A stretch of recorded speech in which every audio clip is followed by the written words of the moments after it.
Hi అందరికీ నమస్కారం. Welcome to its UTVL. నేను మీ యాంకర్ త్రిపుర. ప్రస్తుతం మనతో పాటు ఉన్నారు doctor Umesh, senior consultant interventional pulmonologist. So నార్మల్గా గురకను అందరు సామాన్యంగా అంటే ఈజీగా తీసేసుకుంటారు. అసలు గురక వల్ల వచ్చే సమస్యలు, అలానే లంగ్ ఇన్ఫెక్షన్స్, అసలు లంగ్ ఇన్ఫెక్షన్స్ ఎందుకు వస్తాయి, కారణాలు ఏంటి అనేది డాక్టర్ని అడిగి తెలుసుకుందాం. Hello doctor. హలో సార్, నార్మల్గా ఎవరికి పల్మనాలజిస్ట్ అంటే అంత ఐడియా లేదు సార్. అసలు పల్మనాలజిస్ట్ అంటే ఏంటి సార్? పల్మనాలజిస్ట్ అంటే యూజువల్గా మనకు వాడుక భాషలో లంగ్స్ డాక్టర్ అంటారు. ఓకే. అంటే పల్మనాలజిస్ట్ యూజువల్గా ఆస్తమా, సిఓపిడి అంటే smoking related disease, COPD, interstitial lung disease అంటే ఈవెన్ పీజియన్స్ వల్ల సో అలా చూస్తాం కదా. So interstitial lung diseases and pneumonias, tuberculosis and even lung cancers diagnosis కూడా పల్మనాలజిస్ట్ యూజువల్గా చేస్తుంటారు.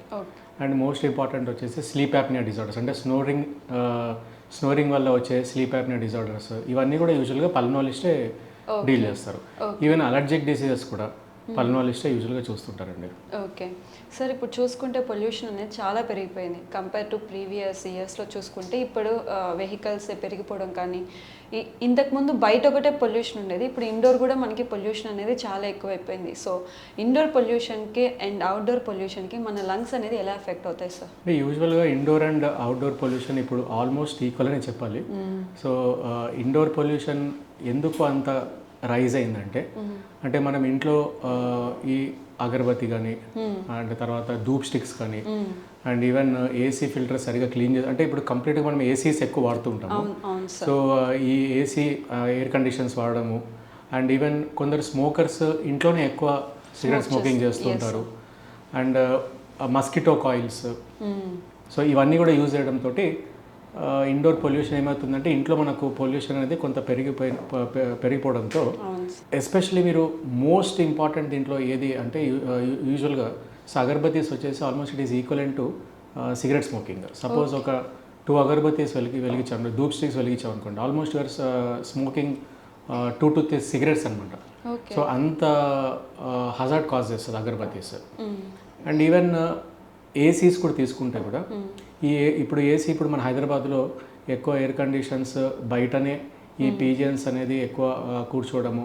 సో అక్కడ పీజియన్ డ్రాపింగ్స్ కానీ అండ్ తర్వాత పీజియన్ ఫెదర్స్ కానీ ఇవన్నీ కూడా ఈ ఏసీ అవుట్డోర్ వెంట్లోనే ఎక్కువ ట్రాప్ అయి ఉంటుంది అనమాట.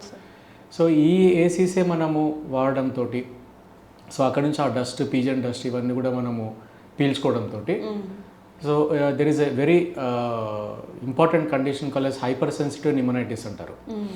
సో ఇటువంటి కండిషన్ తోటి ఈ మధ్య మనం హాస్పిటల్స్లో ఇటువంటి కండిషన్స్లో చూస్తుంటాం, ఎస్పెషల్లీ ఏసీ వర్కర్స్లో చూస్తాము. And other most important is dampen walls, అంటే గోడలంతా కూడా కొంత తేమ బట్టి ఉండడం అన్నమాట. సో ఈ తేమ బట్టి ఉండడంలో దీంట్లో ఫంగస్ అనేది యూజువల్గా గ్రో అవుతుంది. సో ఈ పేషెంట్స్లో కూడా మనము హైపర్ సెన్సిటివ్ నిమోనైటిస్ అనేది యూజువల్గా చూస్తాం. హైపర్ సెన్సిటివ్ నిమోనైటిస్ ఇది almost it will cause hospitalisation అండి. ఒక్కొక్కసారి ఏమవుతుందంటే ఈవెన్ పేషెంట్ వెంటిలేటర్ మీద కూడా పోతారు.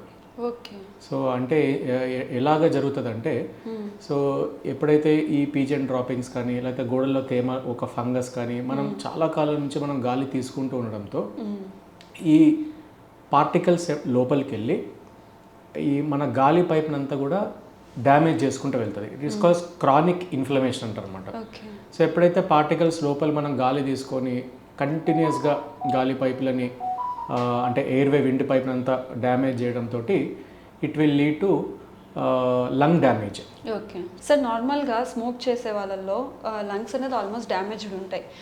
ఇప్పుడు ప్రెసెంట్ జనరేషన్లో పబ్ కల్చర్ అనేది బాగా ఎక్కువైపోయింది. దాంట్లో కొంతమంది స్మోకర్స్ ఉంటారు, కొంతమంది నాన్ స్మోకర్స్ ఉంటారు. సో వాళ్ళు ఎలా ఫీల్ అవుతారంటే, నేను స్మోక్ చేయటం లేదు, నా లంగ్స్ హెల్దీ ఉన్నాయని వాళ్ళు ఫీల్ అవుతారు. సో అలాంటి వాళ్ళకి లంగ్స్ అనేది ఎంతవరకు డ్యామేజ్ చేస్తారు సార్ బై కంపేర్ స్మోకింగ్ చేసే వాళ్ళతో? అంటే ఫస్ట్ ఆఫ్ ఆల్ మనం తెలుసుకోవాల్సిన విషయం ఏంటంటే, సిగరెట్ స్మోకింగ్లో అసలు ఏమేమి ఉంటుంది, అంటే దానివల్ల ఎందుకు అంత సీరియస్నెస్ కాజ్ చేస్తుంది, అంటే క్యాన్సర్స్ కానీ, సిఓపిడి కానీ, లంగ్ ఇన్ఫెక్షన్స్ కానీ ఎందుకు ఈ స్మోకింగ్ కాజ్ చేస్తుందని ఫస్ట్ మనం తెలుసుకోవాలి. సో స్మోకర్ యూజువల్ అంటే సిగరెట్స్లో ఏం ఉంటుందంటే ఆల్మోస్ట్ 4000 కెమికల్ కాంపౌండ్స్ ఉంటాయి స్మోకర్ అంటే సిగరెట్లో.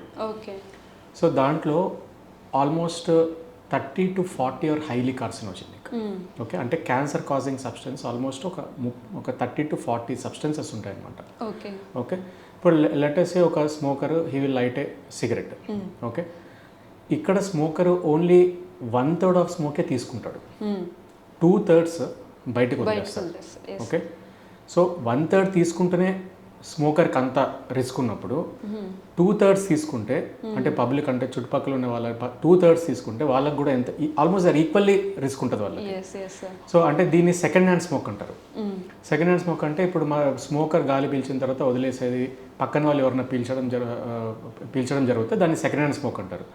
సో ఇందాక మనం అనుకున్నట్టు ఇండోర్ పొల్యూషన్లో second hand smoke also is one of the most important reason equally getting affected. అంటే ఫ్యామిలీలో వైఫ్ అండ్ ఇంట్లో ఉండేవాళ్ళు అండ్ పిల్లలు కూడా ఎఫెక్ట్ అయ్యే ఛాన్సెస్ ఉంటుంది ఒక స్మోకర్ ఇంట్లో కనుక సిగరెట్ తీసుకుంటే.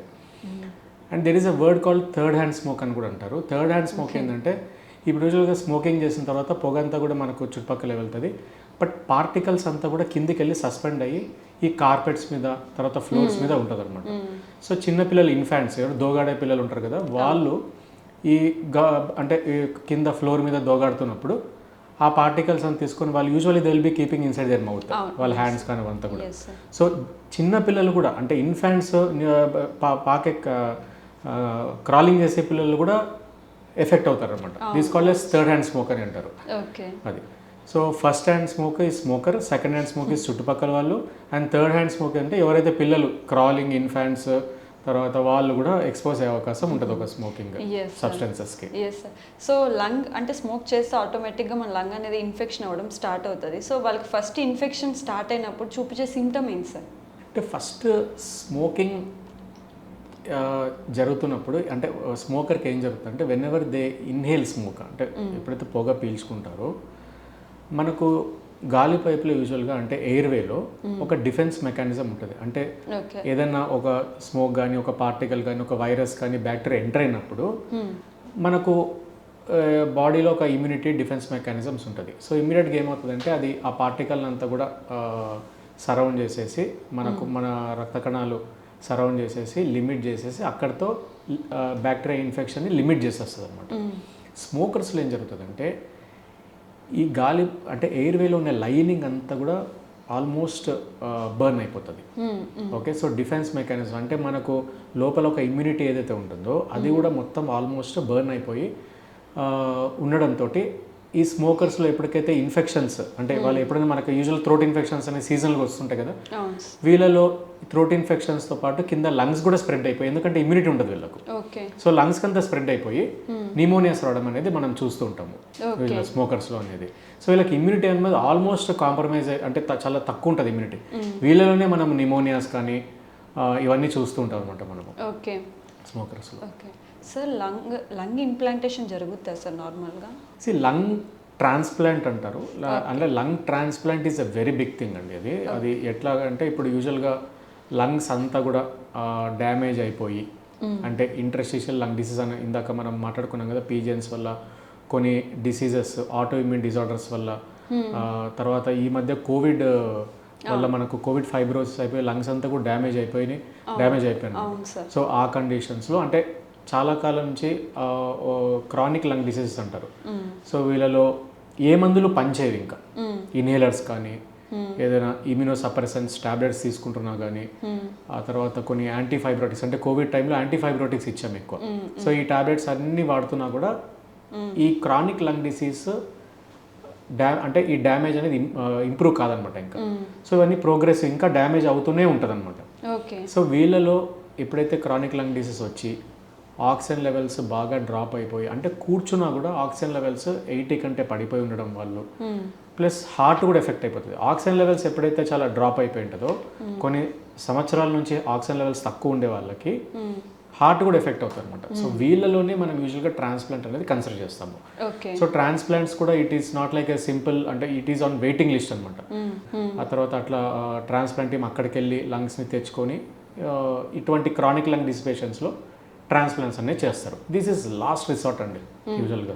సార్ ఇప్పుడు ఒకవేళ ఆ ట్రాన్స్ప్లాంట్ జరిగేటప్పుడు అంటే నార్మల్గా ఇనిషియల్గానే తనకి సివియర్ ఉంటేనే మనం అక్కడ దాకా వెళ్తాం కదా సార్, ఒకవేళ మనకి ఇమీడియట్గా దొరకకపోతే ఆ పేషెంట్ దొరికే వరకు ఎలా సర్వైవ్ అవ్వాల్సి వస్తుంది సార్? బై మెడికేషన్ అయినా sir? Definitely patient already medications మీదే ఉంటూ ఉంటారు. అంటే మళ్ళీ ఇప్పుడు ఆక్సిజన్ తగ్గిపోయింది అనుకోండి, సో ఆక్సిజన్ మనం ఎక్స్టర్నల్గా ఇస్తూ ఉంటాము, హార్ట్ కూడా ఎఫెక్ట్ అయి ఉంటుంది కాబట్టి హార్ట్ మెడికేషన్స్ మీద యూజువల్గా పేషెంట్స్ వీళ్ళు ఉంటారనమాట. ఓకే. సో అంటే నెబులేషన్స్ తీసుకుంటూ ఆక్సిజన్ తీసుకుంటూ తర్వాత ఒక్కొక్కసారి ఎన్ఐవి అని ఒకటి స్మాల్ వెంటిలేటర్ టైప్లో ఉంటుంది, అంటే ఇట్ ఈస్ స్మాల్ డివైజెస్ ఉంటుంది. సో ఒక మాస్ ద్వారా ఒక ప్రెషర్తో గాలి ఇస్తుంటుంది, అంటే పాజిటివ్ ఎయిర్వే ప్రెషర్స్ అంటారు దాన్ని. సో ఎప్పుడైతే ఆక్సిజన్ లెవెల్స్ పెట్టినా కూడా ఇంకా ఆయాసపడుతుంటారు వీళ్ళంతా, ఎందుకంటే లంగ్స్ పూర్తిగా డ్యామేజ్ అయిపోయింటాయి. సో వీళ్ళు ఇంకా ఆయాసపడుతున్న టైంలో వీళ్ళకు ఇట్లాంటి ఎన్ఐవి సపోర్ట్ అంటారు, పాజిటివ్ ఎయిర్వే ప్రెషర్ అనమాట అది. సో దాని ద్వారా మెయింటైన్ చేసుకుంటూ హార్ట్ మెడికేషన్స్ ఇచ్చుకుంటూ ఇలా మెయింటైన్ చేసుకుంటూ వస్తారన్నమాట. వీళ్ళు వెయిటింగ్ లిస్ట్లో ఉండాలి, అంటే వెయిటింగ్ లిస్ట్లో ఫస్ట్ లిస్ట్లో ఉన్నప్పుడే వీళ్ళు they will be fit for transplant అనమాట. సార్ ఇప్పుడు ఇప్పటి వరకు మీరు ఇండోర్ పొల్యూషన్ వల్ల ఎలాంటి ప్రాబ్లమ్స్ ఫేస్ చేస్తారనే చెప్పారు. ఇప్పుడు అవుట్డోర్ పొల్యూషన్ వల్ల ఎలాంటి ప్రాబ్లమ్స్ ఫేస్ చేయాల్సి వస్తుంది సార్? ఈ వెహికల్స్ పెరిగిపోవడము, ఓకే, ఇండస్ట్రీస్ పెరిగిపోయినాయి, అండ్ కొన్ని చోట్ల ఢిల్లీలో అయితే కొన్ని అంటే కొంచెం ప్లాంట్స్ అవన్నీ కూడా వాళ్ళు స్టబుల్ అంటారు, దాన్ని అంటబెట్టడంతో ఇదంతా కూడా గాల్లో మిక్స్ అయిపోయి సో ఎయిర్ క్వాలిటీ ఇండెక్స్ అనేది యూజువల్ తగ్గిపోతూ వస్తుంది అనమాట. ఇప్పుడు మన హైదరాబాద్ విషయం తీసుకుంటే ఈ most of the times vehicles emit చేసే so many gases, particles and also construction dust, lot of construction activities happening హైదరాబాద్లో ఇన్ అరౌండ్. సో ఇవంతతోటి ఈ ఎయిర్ పొల్యూషన్ అనేది చాలా పెరిగిపోతూ వస్తుందన్నమాట. సో అయితే ఎయిర్ పొల్యూషన్ మనం ఎట్లా మెజర్ చేస్తామంటే it is called air quality index. Okay, air quality index యాక్చువల్గా చెప్పాలంటే మనము ఇప్పుడు ప్రజెంట్ హైదరాబాద్లో వచ్చేసి it is around 140 to 160 around ఉందండి. So it is little slightly on higher side. అది మీరు ఢిల్లీలో తీసుకుంటే 300, 250, 300, ఈవెన్ 400 కూడా టచ్ అయింది. సో హైదరాబాద్ ఇంకా ఒక రకంగా చెప్పాలంటే చాలా బెటర్ మనం, అంటే 140 to 160 మధ్యలో ఉన్నాం. సో అయితే ఎయిర్ క్వాలిటీ ఇండెక్స్ నార్మల్ ఎంత అనేది మనకు తెలియాలి first of all. So air quality index normal వచ్చేసి సర్ప్రైజ్ అవుతారు, it is almost 10 to 15. So 10 to 15 air quality index that is normal. So WHO ఏం చెప్పిందంటే 50 వరకు ఇట్ ఈస్ యాక్సెప్టెడ్ అని మనము WHO అనేది చెప్పింది. సో మీరు అదే ఫారిన్ కంట్రీస్లో తీసుకుంటే ఎయిర్ క్వాలిటీ ఇండెక్స్ వాళ్ళు ఇంకా 10 లోపలే పెట్టుకుంటారు అనమాట. వాళ్ళు 4, 5, 6 బిలో 10, బిలో 15 ఉంటుంది అనమాట. సో మనం ఇండియాలో ఏంటంటే అసలు 100 ఈస్ నార్మల్ అనుకుంటాం మనం యాక్చువల్గా. సో ఫారిన్ కంట్రీస్లో 10 అనేది వాళ్ళు 10 లోపల పెట్టుకుంటారు, ఎందుకంటే WHO 50 వరకు యాక్సెప్టెడ్ అని చెప్పింది. సో మనం ఏమంటే హైదరాబాద్ అంటే మన ఇండియాలో ఏంటంటే 100 వరకు యాక్సెప్టెడ్ అని పెట్టుకున్నాం అనమాట. సో ఇప్పుడు అంటే యూజువల్గా ఎప్పుడైతే 140 to 160 అట్లా ఉన్నప్పుడు యూజువల్గా మనం we go for a morning wax, అంటే ఎస్పెషల్లీ వింటర్స్. ఈ టైంలో రిస్క్ చాలా ఎక్కువగా ఉంటుంది, ఎందుకంటే వింటర్లో ఏంటంటే చల్లగాలితో పాటు ఆ స్మాగ్ అంతా, డస్ట్ పొల్యూటెడ్ అంతా కూడా అదంతా మనం గాలి పీల్చుకోవడంతో మనకు యూజువల్గా ఈ థ్రోట్ ఇన్ఫెక్షన్స్ కానీ ఈ లంగ్ డ్యామేజ్ అనేది మనము స్లోగా చూస్తూ ఉంటాం అనమాట. సో యాక్చువల్గా అయితే మనం ఇక్కడ ఎయిర్ క్వాలిటీ ఇండెక్స్ ఎట్లయితే మెజర్ చేసామో అట్లాగే గాలిలో కూడా పార్టికల్ సైజ్, అంటే మనం ఎంత పార్టికల్ సైజ్ మనము తీసుకుంటే మనకు లంగ్ డ్యామేజ్ జరుగుతుంది అనేది more important. Okay, particle size అంటే పార్టికులేట్ మ్యాటర్ PM2.5, PM10 అని మీరు న్యూస్ పేపర్స్లో కానీ ఎక్కడైనా లిటరేచర్లో చూస్తే ఖచ్చితంగా దీని మీద ఖచ్చితంగా మెన్షన్ చేస్తుంటారు. ఒకటి ఎయిర్ క్వాలిటీ ఇండెక్స్ మీద మెన్షన్ చేస్తారు, ఇంకోటి పార్టికులేట్ మ్యాటర్ అంటే PM2.5, PM10 అని కూడా మెన్షన్ చేస్తుంటాం. సో ఈ PM10, PM2.5 ఏంటంటే మన ఎయిర్వే విండ్ పైప్ ఏంటంటే మనకు 10 పార్టికులేట్ మ్యాటర్, అంటే ఆ పార్టికల్ సైజ్ అనమాట మెన్షన్ చేసేది 10 మైక్రాన్స్. సో 10 మైక్రాన్స్ ఒక పార్టికులేట్ మ్యాటర్ మనం గాలి తీసుకుంటున్నప్పుడు మన నోస్, మన థ్రోట్ ఫిల్టర్ చేసేస్తుంది. బికాస్ 10 సైజ్ అనేది లోపలికి యూజువల్గా ఎంటర్ కాదు, బికాస్ నోస్లో మనకి హెయిర్ లైక్ స్ట్రక్చర్ ఉంటుంది, లోపల మ్యూకస్ ఉంటుంది, సెక్రీషన్స్ లాగా ఉంటుంది కదా. ఇవన్నీ ఏం చేస్తుందంటే పార్టికులేట్ మ్యాటర్ 10 సైజ్ ఉండేదాన్ని ట్రాప్ చేసేసి అక్కడి నుంచి లోపల పోనీయదు అనమాట. సో అయితే లోపల పోయే పార్టికల్స్ ఏంటంటే 5 మైక్రాన్స్. సో 5 కంటే తక్కువ ఉండే మైక్రాన్స్ అంతా కూడా మనకు ఈ విండ్ పైప్ లోపలికి వెళ్ళిపోయి కింద అంటే మనకు large airways, small airways and alveoli అంటారు. అల్యూలేస్ అంటే అక్కడే యూజువల్గా మనకు ఆక్సిజన్ ఎక్స్చేంజ్ జరుగుతుంది. మనం తీసుకునే గాలి ఆక్సిజన్ బ్లడ్లోకి ఎలా వెళ్తుంది అంటే త్రూ అల్యూలస్ అంటారు అనమాట. It is like some small balloon grapes like structure. So అక్కడ నుంచి ఆక్సిజన్ అనేది బ్లడ్లోకి షిఫ్ట్ అవుతుంది. So in that way all organs will get oxygen అనమాట. ఓకే. సో ఇప్పుడు ఈ పార్టికులేట్ మ్యాటర్, ఈ 5 సైజ్ పార్టికులేట్ మ్యాటర్ మన లోపలికి వెళ్ళిపోతుంది. ఎందుకంటే మనకు అంత చిన్న సైజ్ అనేది ట్రాప్ చేయలేదు అనమాట. సో దిస్ పార్టికులేట్ మ్యాటర్ ఎప్పుడైతే లోపలికి వెళ్ళిపోయి కింద అల్యూలర్ లెవెల్లో ఎయిర్వేస్ అంతా కూడా డ్యామేజ్ చేయడం స్టార్ట్ చేస్తుంది అనమాట. సో అట్లా కొన్ని సంవత్సరాల నుంచి ఎక్స్పోజ్ అయ్యి జరుగుతున్నప్పుడు క్రానిక్ ఇన్ఫ్లమేషన్ అయ్యి లంగ్ అనేది కొంతవరకు డ్యామేజ్ అవ్వడం స్టార్ట్ అవుతుంది అనమాట. సో మనకు ఇప్పుడు పార్టికులేట్ మ్యాటర్ ఎంత చిన్నగా ఉంటే అంత లంగ్స్ డ్యామేజ్ అవ్వడం స్టార్ట్ అవుతుంది అనమాట. ఇప్పుడు స్మోకింగ్లో తీసుకుంటే మీరు పార్టికులేట్ మ్యాటర్ 5 కాదు, 2 కాదు, ఈవెన్ లెస్ దెన్ 1 మైక్రాన్ కూడా ఉంటుంది. సో ఎంత చిన్నగా ఉంటే, ఇందాక అనుకున్నట్టు ఎంత చిన్నగా ఉంటే పార్టికల్ మ్యాటర్ అంత డ్యామేజ్ చేయడం స్టార్ట్ అవుతుంది. So less than 1 micron particles ఏంటంటే బ్లడ్లో కూడా అంటే లంగ్స్ ద్వారా వెళ్ళి అక్కడ నుంచి బ్లడ్లోకి షిఫ్ట్ అయ్యి సో బ్లడ్ అంతా కూడా బ్లడ్ వెజల్స్ని కూడా డ్యామేజ్ చేసుకుంటూ వెళ్తుంది. సో అందుకే స్మోకర్స్లో మీరు స్ట్రోక్స్ ఎక్కువ చూస్తాము, అండ్ హార్ట్ డిసీజెస్ చూస్తాము, క్యాన్సర్ చూస్తాము. ఎక్కడైనా క్యాన్సర్ వచ్చే అవకాశాలు ఉంటుంది వాళ్ళకి. లంగ్స్ అనే కాదు, బ్లాడర్ క్యాన్సర్ రావచ్చు, స్టమక్ క్యాన్సర్ రావచ్చు, తర్వాత మౌత్ క్యాన్సర్స్ రావచ్చు. సో ఎక్కడైనా వచ్చే అవకాశాలు ఉంటుంది అనమాట. సో ఇక్కడ particulate matter very important. So 2.5 microns కంటే తక్కువగా ఉండి మనం ఆ గాలి పీల్చుకుంటుంటే మనకు క్రానిక్ లంగ్ డ్యామేజ్ జరగడం అనేది మనం యూజువల్గా చూస్తాం అనమాట. సో ఎయిర్ క్వాలిటీ ఇండెక్స్ 50 కంటే తక్కువ ఉంటే then we are breathing very good air. So అంటే మనం యూజువల్గా ఏంటంటే మనం గాలి తీసుకోవడం అనేది ఒక 14 to 15 టైమ్స్ మనము గాలి తీసుకుంటుంటాం, రైట్? అవును సార్. అట్లాగా మొత్తం డేకంతా తీసుకుంటే ఎన్నిసార్లు గాలి తీసుకుంటాం అంటే మోర్ దాన్ 22,000 టైమ్స్ మనం గాలి తీసుకుంటాం. అంటే ఎయిర్ అంత తీసుకుంటాం మనం లోపలికి. So that is why the air we breathe is very very important. ఇంత పొల్యూటెడ్ ఎయిర్, ఇంత పార్టికులేట్ మ్యాటర్ 2.5 కంటే తక్కువగా ఉన్న పొల్యూషన్ని మనం గాలి తీసుకుంటూ ఉంటే సో మన లంగ్స్ కూడా అంత రిస్క్లో ఉన్నట్లే అనమాట. ఓకే. సార్ ఇందాక మీరు ఇండోర్ పొల్యూషన్ గురించి చెప్పారు కదా సార్, అప్పుడు అంటే ఆ సిచ్యువేషన్ మాట్లాడుకుంటే మనం చాలామంది ఇళ్లల్లో ఎయిర్ ఫిల్టర్స్ అని చెప్పేసి పెట్టుకుంటూ ఉన్నారు.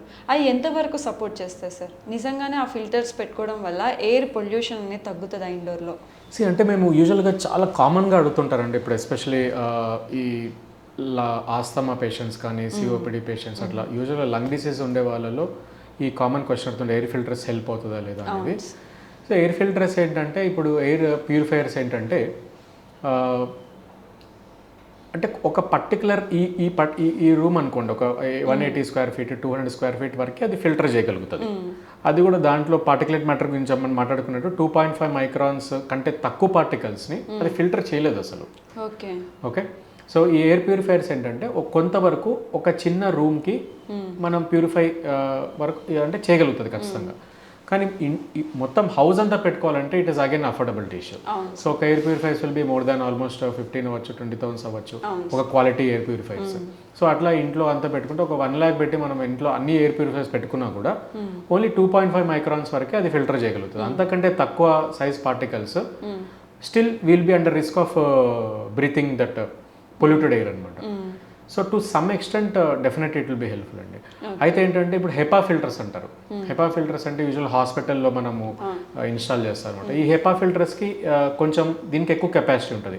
ఈవెన్ బ్యాక్టీరియా వైరసెస్ని కూడా కిల్ చేసే కెపాసిటీ ఈ హెపా ఫిల్టర్స్ అనేది మనము ఈ హాస్పిటల్స్లో ఉంటుంది అనమాట. ఇప్పుడు కొత్తగా మీరు తీసుకుంటే ఎయిర్ ప్యూరిఫైర్స్ కార్లో కూడా పెడుతున్నారు. So most of the cars almost almost all cars are having air purifiers. Yes sir. So air purifiers కార్లో డెఫినెట్గా ఇట్ విల్ బీ హెల్ప్ఫుల్. అంటే మనం తీసుకునే గాలి కార్లో ఉన్న at least it will be less than 40, అక్కడ క్లియర్గా చూపిస్తుంది 30-40 వాల్యూస్. Yes sir. సో ఇందాక మనం అనుకున్నట్టు 50 కంటే తక్కువ ఉంటే that means we are breathing a good air అని అర్థం అనమాట. అట్లా సార్ ఇందాక మీరు అన్నారు ఆస్తమా అవుట్డోర్ పొల్యూషన్ వల్లనే మేజర్గా వస్తుంది ఆస్తమా అని చెప్పేసి. సో వన్స్ ఆస్తమా వస్తే మళ్ళీ క్యూర్ అవుతుందా లేదా లైఫ్ లాంగ్ ఇంకా ఆస్తమాకి మనం ఆ మెడికేషన్ ఏదైతే ఇన్హేల్ చేస్తామో అది చేస్తూనే ఉండాల్సి వస్తుందా సార్? ఆస్తమా పేషెంట్స్ వీళ్ళు యూజువల్గా చిన్నతనం నుంచే ఉంటుందండి ఆస్తమా. అంటే యూజువల్గా హెరిడిటరీ, అంటే ఫ్యామిలీలో వస్తుంటుంది ఇది. ఈ అలర్జీ డిసీజెస్ ఇవన్నీ కూడా ఒక రకంగా ఆస్తమానే చెప్తాము. సో ఆస్తమా ఏంటంటే చైల్డ్హుడ్ నుంచే వీళ్ళకు ఉంటుంది. సెకండ్ థింగ్ అంటే కొందరిలో ఏంటంటే ఈ మధ్య కోవిడ్ తర్వాత వీ స్టార్టెడ్ సీయింగ్ మోర్ ఆస్తమాటిక్స్. అంటే ఈ వైరల్ ఇన్ఫెక్షన్స్ వల్ల కూడా మనకు ఆస్తమాస్ వస్తుందండి. దట్ ఈస్ ఇన్ఫెక్షన్ రిలేటెడ్ ఆస్తమాస్ అనమాట. అండ్ ఇంకొకటి ఏంటంటే ఒబెసిటీ, ఓవర్ వెయిట్ వాళ్ళలో కూడా ఆస్తమా వచ్చే అవకాశం ఉంటుంది అనమాట. సో వీళ్ళలో వెయిట్ తగ్గిపోతే some times asthma will be reversible. But ఎప్పుడైతే చిన్నతనం నుంచి ఉండే ఆస్తమా కానీ ఆ తర్వాత వైరల్ ఇన్ఫెక్షన్స్ వల్ల లంగ్ డ్యామేజ్ అయిపోయి వచ్చే ఆస్తమా కానీ ఇవి mostly it is not reversible అనమాట. సో అయితే asthma can be limited completely. Okay, అంటే మనం ఇన్హేలర్స్ ద్వారా కానీ ఆ తర్వాత మెడికేషన్స్ ద్వారా కానీ దాన్ని కంప్లీట్గా దాన్ని ఆస్తమా అనేది సప్రెస్ చేసి పెడతాము. సో ప్రతి సంవత్సరం అంటే ఎవ్రీ టైం వీళ్ళు ఇన్హేలర్స్ తీసుకోవాల్సిన అవసరం ఏమి ఉండదు యూజువల్గా. అంటే ఎప్పుడైనా ఒక వింటర్ సీజన్లో ఫ్లేర్ అప్ అయింది అనుకోండి, ఒక 1 or 2 months మనం ఆస్తమా ఇన్హేలర్స్ మేనేజ్ చేస్తాము. అట్లా సీజనల్గా అంటే ఎపిసోడిక్గా మనం యూజువల్గా ఇన్హేలర్స్ అంటూ ఇస్తాము. అంతేగాని డైలీ ఇన్హేలర్స్ తీసుకోవాల్సిన అవసరం అయితే ఉండదు యూజువల్గా ఆస్తమా. అంటే I'm talking about mild moderate asthma. Severe asthmas అనుకోండి ఆల్మోస్ట్ రెగ్యులర్గా తీసుకుంటూ ఉంటారు. అంటే చిన్నతనం నుంచి ఆస్తమా ప్రాపర్గా కంట్రోల్ కాకపోతే ఓకే, సో వీళ్ళు ఏంటంటే మెల్లగా they will turn in to moderate asthma, moderate నుంచి సివియర్ ఆస్తమా అయిపోతారు. సివియర్ ఆస్తమాటిక్స్లో ఇన్హేలర్స్ మాత్రం కంటిన్యూగా వాడాల్సిన అవసరం అనేది ఉంటుంది. ఈ ఆస్తమా పేషెంట్స్ తీసుకోవాల్సిన మెయిన్ జాగ్రత్తలు ఏంటంటే ఇందాక మనం పొల్యూషన్ అనుకున్నాం కదా. సో బయట ఎయిర్ పొల్యూషన్ ఉన్నప్పుడు అంటే whenever we have to check air pollution అనమాట. ఎయిర్ క్వాలిటీ ఇండెక్స్ ఎంత ఉంది అనేది దట్ ఈస్ వెరీ ఇంపార్టెంట్. ఇప్పుడు మీరు ఢిల్లీలో చూసుకుంటే ఆల్మోస్ట్ 350-400 రీసెంట్గా మన ఇప్పుడు December 2025 అనుకుంటా, ఐ డోంట్ నో ఎగ్జాక్ట్లీ. ఆ టైంలో air quality index was more than 350, 400 వరకు రీచ్ అయింది. So they declared emergency. So almost children అందరూ కూడా స్కూల్స్కి పోకుండా ఆన్లైన్ క్లాసెస్, ఆఫీసెస్ కూడా ఆల్మోస్ట్ అంటే వర్క్ ఫ్రమ్ హోమ్ ఆప్షన్స్ అనేది అప్పుడు ఇచ్చారు. ఒక 1 or 2 months I guess, I don't know exactly. So ఆ టైంలో ఎయిర్ క్వాలిటీ ఇండెక్స్ 350-400 వరకు టచ్ అయింది అప్పుడు. సో ఆ టైంలో ఈ ఆస్థమాటిక్స్, so it is definitely you should not go out side. వెళ్ళారనుకోండి ఆ పర్టికులర్ అలర్జెన్స్, ఆ పొల్యూటెంట్స్ అవన్నీ ఇన్హేల్ చేసుకొని ఆస్తమా అనేది ఫ్లేరప్ అయిపోతుంది. అంటే ఆస్తమా ఏంటంటే యూజువల్గా దానికి కొన్ని ట్రిగ్గర్స్ ఉంటాయి, ఎస్పెషలీ ఇన్ఫెక్షన్స్ కానీ ఆ తర్వాత పొల్యూషన్ కానీ డస్ట్ కానీ తర్వాత కొన్ని ఈవెన్ ఫుడ్ రిలేటెడ్ కూడా ఉండొచ్చు. సో ఇవన్నీ ట్రిగ్గర్ అంటే ఎప్పుడైతే గాలి పీల్చుకోవడము ఈ ఆస్తమా పేషెంట్స్ పీల్చుకుంటారో ఈ ఆస్తమా అనేది ఫ్లేర్ అప్ అయిపోతుంది.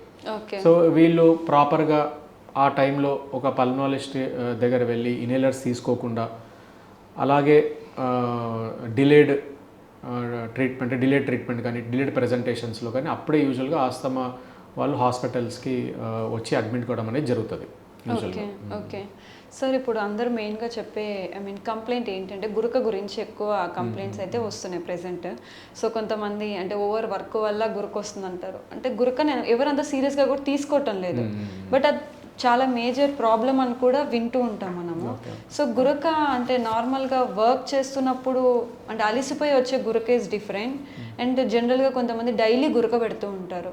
సో అంటే మన లంగ్స్లో ఏమైనా ప్రాబ్లం ఉండడం వల్ల మనకి గురక వస్తుందా లేకపోతే ఎందుకు సార్?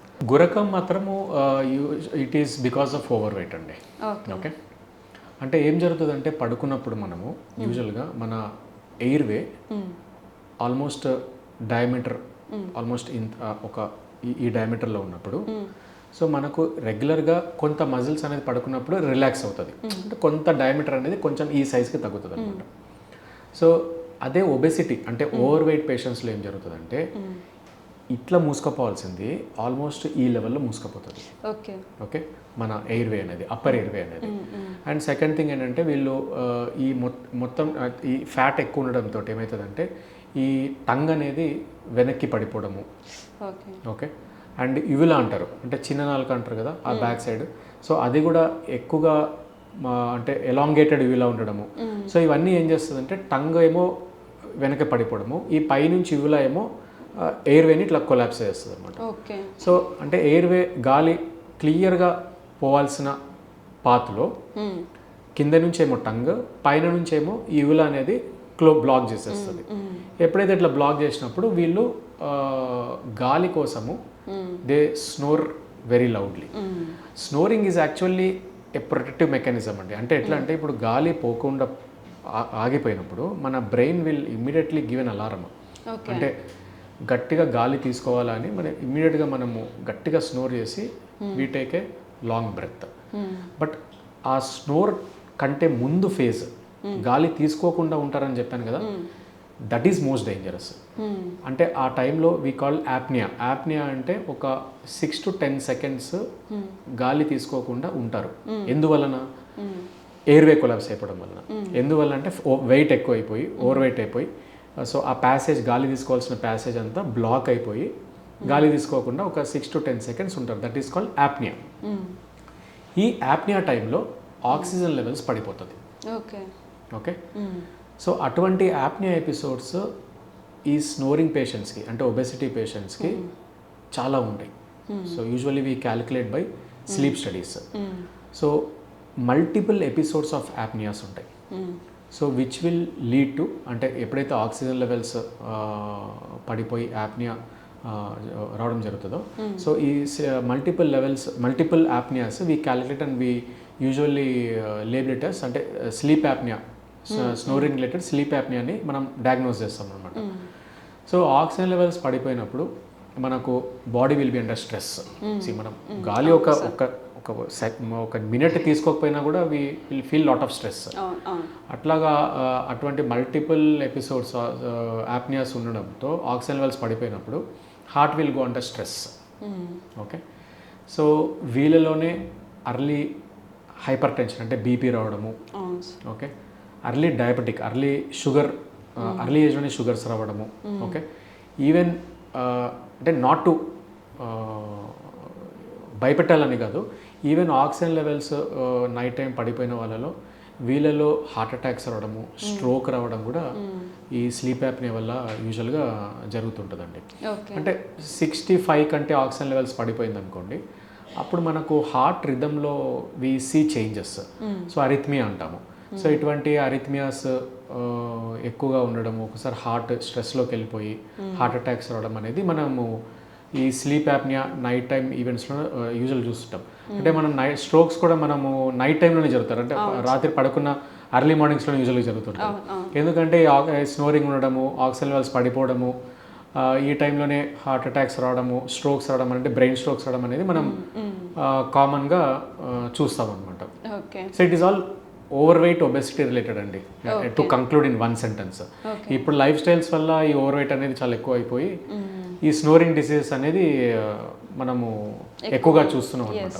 యాక్చువల్గా one most important thing I wanted to say, ఇంతకుముందు ఏంటంటే స్నోరింగ్ అంటే మన grandfathers used to snore మనం వింటున్నప్పుడు అందరు అనుకునేదంటే ఎంత బాగా నిద్రపోతున్నాడు మన గ్రాండ్ ఫాదర్, అసలు ఇంత పెద్ద గురకబెట్టి నిద్రపోతున్నాడు అని యూజువల్గా అనుకుంటారు. అంటే ఆక్సిజన్ అంతా రూమ్లో ఆయనే తీసుకొని నిద్రపోతున్నాడేమో అనుకుంటారు. బట్ యాక్చువల్లీ పాపం ఆయన హీఈస్ ద మోస్ట్ సఫర్, అంటే స్లీప్ యాప్నియా తోటి పాపం సఫర్ అయ్యి ఆయన స్నోర్ చేస్తూ ఉండే పరిస్థితి అనమాట.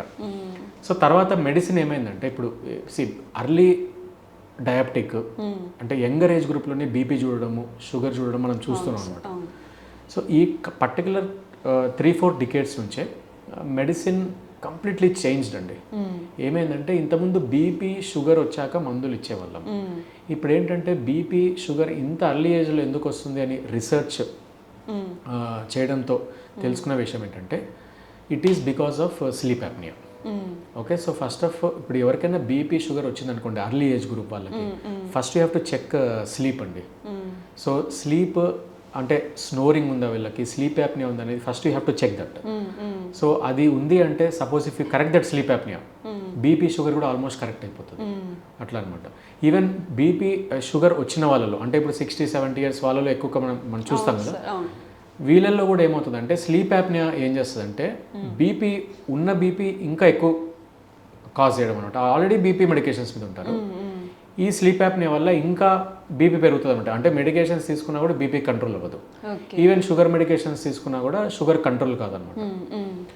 అప్పుడు మనం స్లీప్ యాప్నియాని కరెక్ట్ చేయాల్సి వస్తుంది. అంటే స్లీప్ యాప్నియాని కరెక్ట్ చేస్తే then your BP and sugar will be controlled అనమాట.